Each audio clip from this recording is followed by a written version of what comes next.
Anda kembali menyaksikan Buser, Saudara. Kasus kematian gadis penagih utang di Cibarusah, Kabupaten Bekasi, Jawa Barat Selasa lalu ternyata membuka tabir kejahatan lain yang terjadi pada tahun 2022 lalu. Terduga pelaku yang juga nasabah si gadis penagih utang mengaku pada polisi telah membunuh istrinya dan membuang jenazah korban ke dalam septic tank di belakang rumahnya.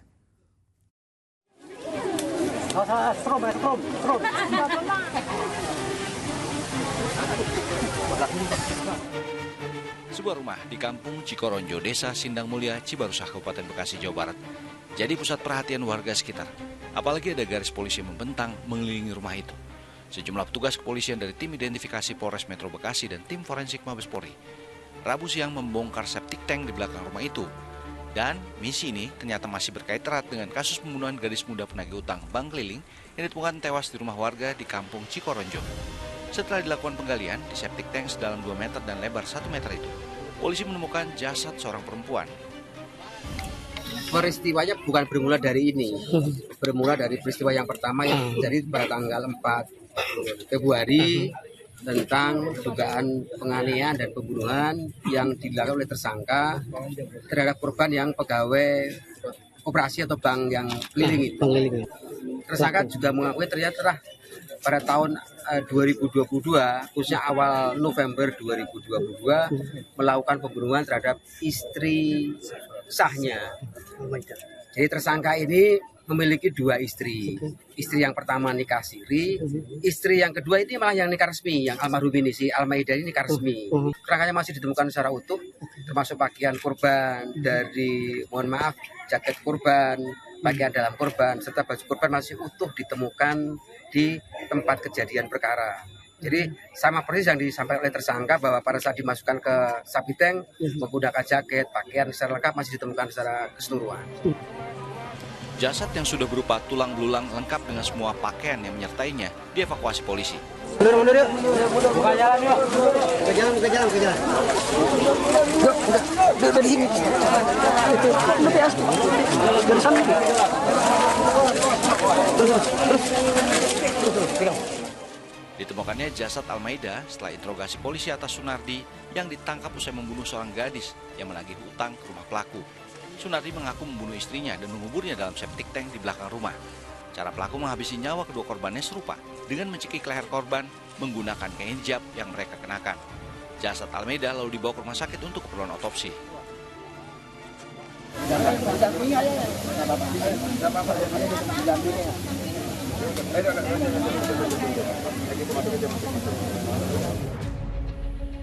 Di tengah keramaian orang yang berkerumun di TKP tempat ditemukannya jenazah seorang perempuan, datang seorang lelaki muda mencari ibu kandungnya yang hilang 2 tahun lalu. Ibu lelaki muda itu menikah dengan Sunardi selama 4 tahun, namun tiba-tiba hilang tanpa kabar tahun 2022 silam. Ia masih berharap bukan ibunya yang menjadi korban kejahatan Sunardi. Tiba-tiba menghilang, nggak ada kabar atau gimana? Nggak ada kabar. Itu di 2 tahun yang lalu? Pernah cari kemana aja? Sudah kemana aja saya. Saya pada pulang sini juga. Diusir sama istri yang sini. Sempat nyari ke sini abang? Pernah kesini udah. Waktu itu pelaku mengatakan apa waktu menanyakan ibu? Nanya ke istrinya bilangnya kerja di Karawang. Kesini lagi dia di Karawang. Tapi saya nggak percaya, saya terus. Berarti dengan kejadian ini sendiri curiga gitu dengan bahwa almarhum ibu apa itu tersangka sendiri saya bilang sendiri. Harapannya sendiri seperti apa? Mudah-mudahan saya tidak ada. Bukan ibu ya? Bukan ibu. Namun harapan Edi tak mungkin terwujud karena memang sang ibu Almaida yang menjadi sasaran kekejaman ayah tirinya Sunardi.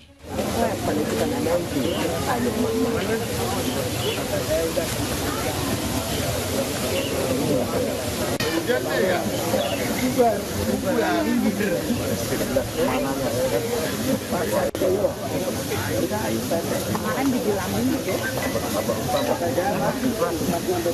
Saya pengen lihat rumahnya biar korban ini bisa buktiin apa di dalam.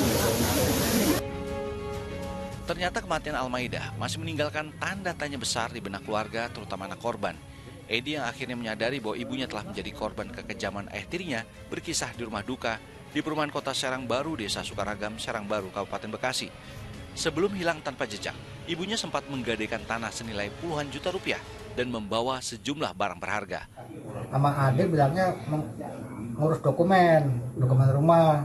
Dan dari situ udah hilang. Itu bawa uang hasil gak ada rumah, gak ada surat rumah. Itu bawa uang, nggak tahu nggak pulang lagi. Gitu. Total uangnya berapa, Mas? Yang Mas? Sekitar itu 50 jutaan. Oh, berarti ibu hilang itu sempat membawa uang. Bawa. Selain uang ada motor atau apa, Mas? Dokumen motor, HP, dompet, namanya KTP, perhiasan, kalung, cincin. Sang anak curiga kematian ibundanya erat dengan harta benda yang dibawa korban sebelum ditemukan tewas. Anak korban berharap agar pelaku segera dihukum seberat-beratnya setimpal dengan kekejamannya. Saat ini jasad korban berada di Rumah Sakit Polri Kramat Jati, Jakarta Timur, dan rencananya almarhumah akan dimakamkan di kampung halamannya di wilayah Banyumas, Jawa Tengah. Lalu, seperti apa rupa pria berdarah dingin yang telah membunuh seorang gadis penagih utang dan juga istri sahnya? Inilah dia, Sunardi, pria 44 tahun yang berprofesi sebagai kuli bangunan ini awalnya ditagih utang oleh seorang gadis penagih utang Sri Pujianti sebesar 2,5 juta rupiah. Tersangka yang tak punya uang untuk mencicil kesal, menarik kerudung korban dari belakang dan memasukkannya ke dalam rumah. Tersangka lalu mencekik korban hingga tewas. Kasus ini membuat terbukanya tabir kejahatan lain tersangka, yaitu membunuh istrinya Almaida tahun 2022 lalu. Motif tersangka membunuh karena menduga istrinya selingkuh dengan teman tersangka. Tersangka terancam pasal 338 dan pasal 354 dengan ancaman penjara paling lama 15 tahun. Sebelumnya, seorang gadis muda ditemukan tewas di rumah warga di kampung Cikoronjo, Cibarusah, Kabupaten Bekasi, Selasa pagi. Korban ditemukan dalam kondisi tertelungkup dan ditutupi spring bed dengan kondisi penuh luka memar di wajahnya. Korban yang sebelumnya dikabarkan tengah menagih utang pada nasabahnya sempat dikabarkan hilang sejak Senin sore. Rahmat Tubis melaporkan dari Kabupaten Bekasi, Jawa Barat.